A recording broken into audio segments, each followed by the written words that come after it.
If it's in your imagination, it's possible. Do you know that you can't think of something that can't happen? You know it's impossible to think of the impossible. It's not possible. So if you think it, it's possible. And if you live your life in possibilities instead of probabilities, you have a greater chance of finding happiness.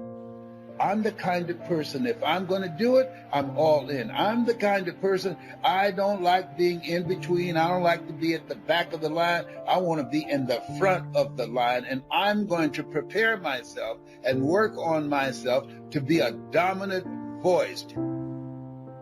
Carefully consider how you live. So live wisely, not foolishly.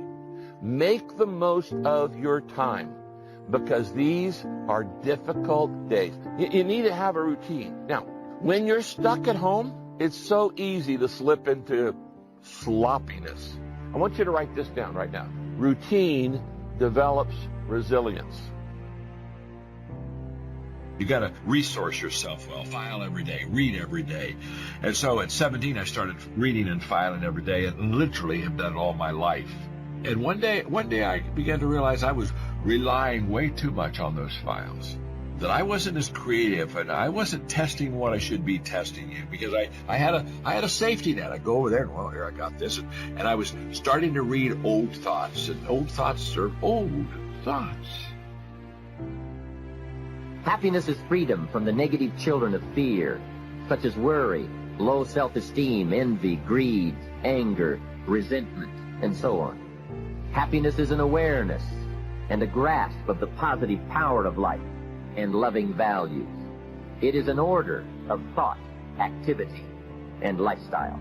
Happiness is values in balance. It is contact with people of substance. Never live your life in probability. Probability is the probability of something happening. There's a statistic attached to a probability. 1 in every 3,000 people do this. That's a probability. A possibility has no stats attached to it.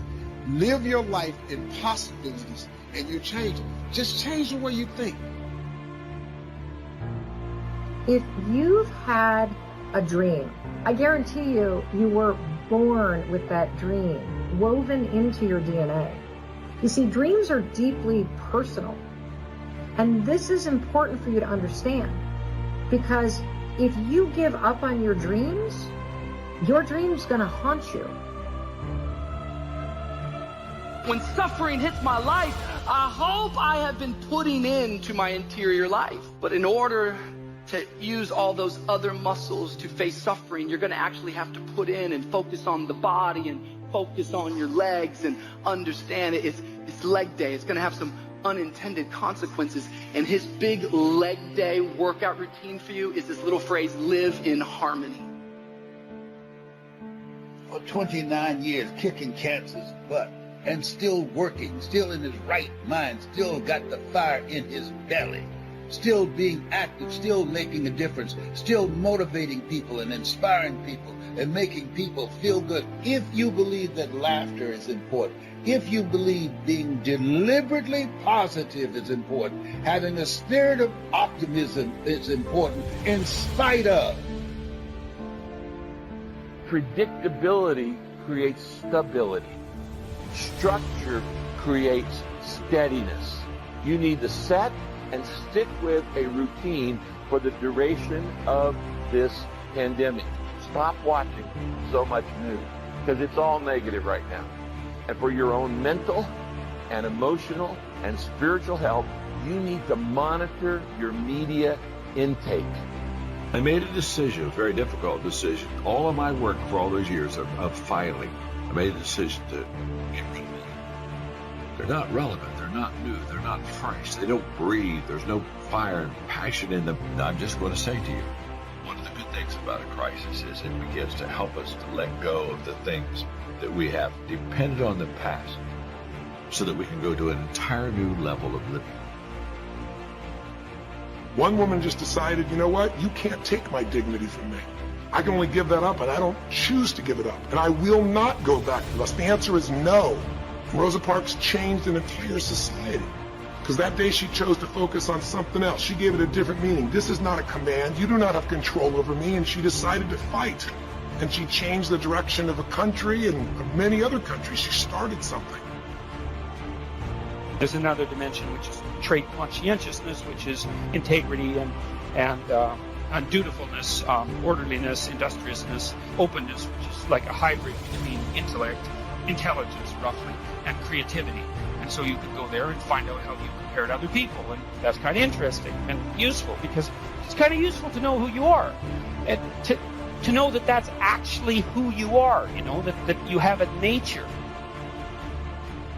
We forget that you don't have to be famous to have the ability to change at least your own personal history, to change the direction we go in our life. We have the power to choose, even if you haven't before. You can finally say, no more, I won't put up with that, within myself or from anybody else. And here's what I'm going to do differently. That's where the breakthroughs really start to happen. Now the question is, why do some people stand their ground and make something change versus other people just kind of accept things? Happiness is contentment with the tasks of your life. It is thought inspired by, organized with, and rooted in your personal philosophy, to become an invaluable form of currency for you to spend and invest in your own better future. Happiness is activity with purpose. It's love in practice. You can take an introvert. You know you're an introvert if when you're around people, you get exhausted by it and you have to go off by yourself and recover. You know, then you're an introvert. And if you're an introvert, you don't really like being in groups. And so sales, you know, maybe that's not for you, you know. And that's a good thing to know, because if you're an introvert, why go be a salesperson and be miserable? Do something where you can spend time alone and not be miserable. That's better. I'm tired of playing defense on the faith journey. I'm tired of being afraid. I'm tired of apologizing. Do you ever just get tired of reacting to the devil and his schemes? I want to be somebody who's directing. I want to be somebody who's leading. I don't want his threats to dictate one step that I take. So many of us, we tiptoe through life to simply arrive safely at death. It is a fact that you will die. The question today is, will you ever actually live? Is there anybody in this building that's tired of being discontent? And you want to be able to say, if I get my way, I'm going to be happy. If I don't get my way, I'm going to be happy. I'm not going to let my circumstances control my moods. I am content and emotionally stable. That is my goal, to be content and emotionally stable.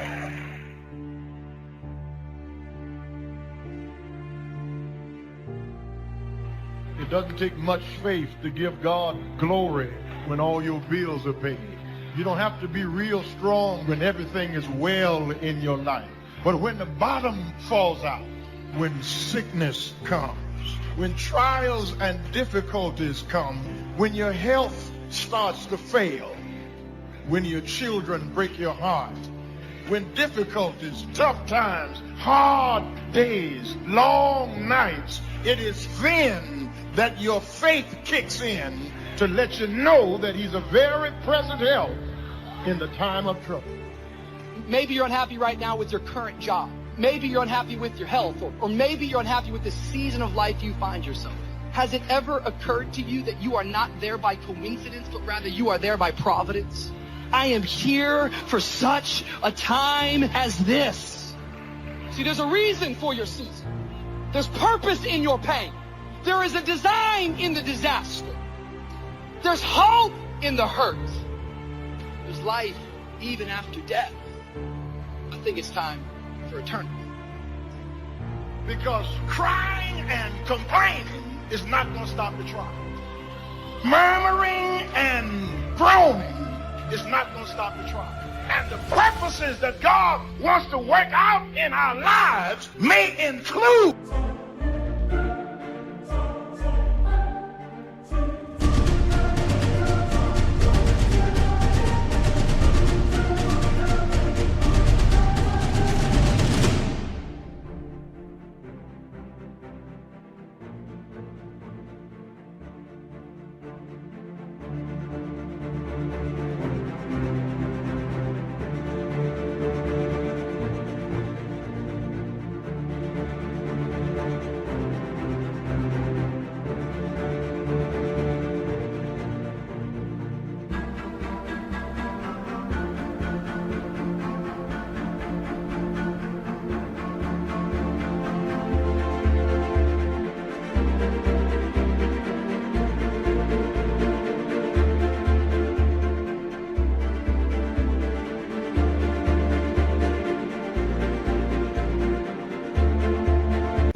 heartbreak. It may mean that you have to stay sick a while. It may mean that you have to go through it a while. You're not going to come through it yet because God has his mighty hand on you. And that hand on your life is so powerful to get purpose out of you. Hold your head up and dry your tears. You have nothing to be ashamed of. If you want to begin to move, you've got to clear your mind of all the unnecessary luggage and baggage that's weighing us down. Let it go and begin to focus on developing myself. And I say to you, you're going to have people to do things to you. Things are going to happen to you. And the most important thing to do is to harness your will and let it go. And move so you can grow, so you can get on with your life. It doesn't matter about what happens to you. What matters is, what are you going to do about it? Your life is a seed. The seed has to be coupled with a healthy environment. The seed has to go into the soil. It has to be healthy soil. The seed needs water. The seed needs sunlight. See, you and I are the same thing. We're a seed. We have to connect it to a community of people that are healthy and vibrant and believe the best really is in store for us. Because you're kind of saying, I'm all...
Somebody else walk up to you and say, wait a minute, let me just shed some light onto that dark area so that you can grow again. You're not quitting today. You're not quitting tomorrow. You're going to run this race of faith and you're not going to give up. So as you begin to look at life, as you begin to look at the things you want to do, decide that you're going to become the active force in your life. Decide that you're not going to go through life feeling like a victim. Decide that when things become challenging, that you're not going to personalize it, that you're going to look at it, and you do whatever you must do in order to work things out and learn from it. That's the key. You will always be...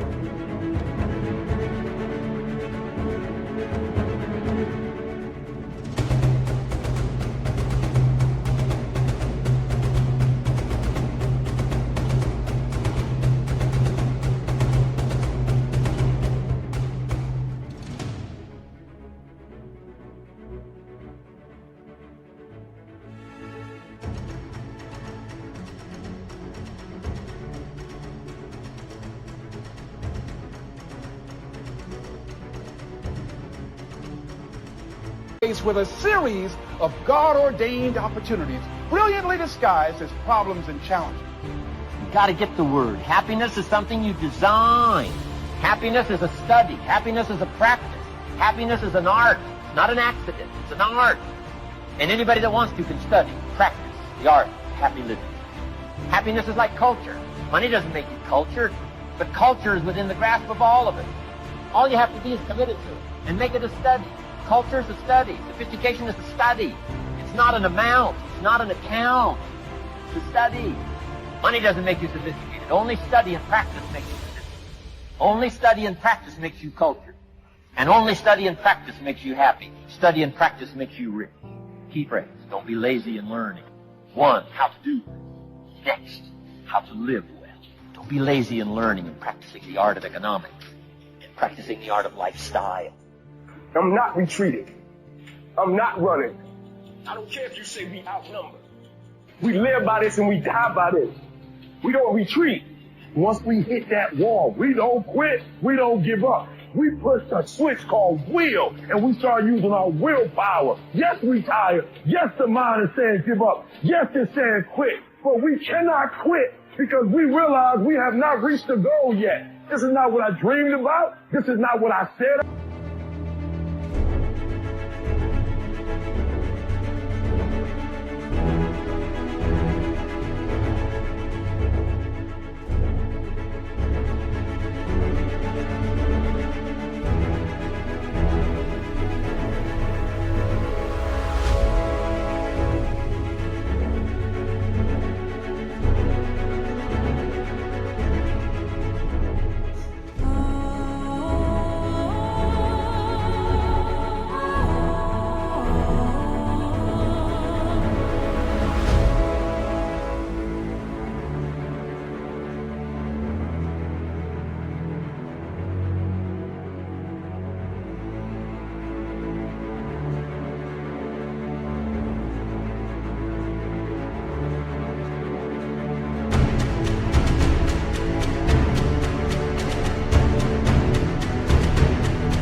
This is what I talked about. This is not what it looks like. And then once we get past that place, we become comfortable with being uncomfortable. We no longer thrive to be in the comfort zone. We no longer place ourselves in positions that make us feel good because some of what you want, some of what you're trying to get ain't in the comfort zone. And so if what you want is not in the comfort zone, you got to come out of the comfort zone to get what you want. Absolutely refuse to quit. When you know what you're doing, what you're studying, the price you're paying is going to pay enormous dividends in the long run. Remember, 3% of the population earn 97% of all the money that's being earned. It's not an accident. It's not that they're that bright. Some of them aren't. They've learned to pay the price, and they always earn the reward. There's some things that you can accomplish that you can't see right now. My favorite book says, eye has not seen, ear has not heard, nor has entered the heart of mankind what God has in store for you. When you're willing to say yes, when you're willing to move forward, life will respond to you. Mindset transformation is very important. Be ye not conformed to this world. Be transformed by the renewing of your mind. You don't want to think like everybody else. You want uncommon thinking. Expand your skill set.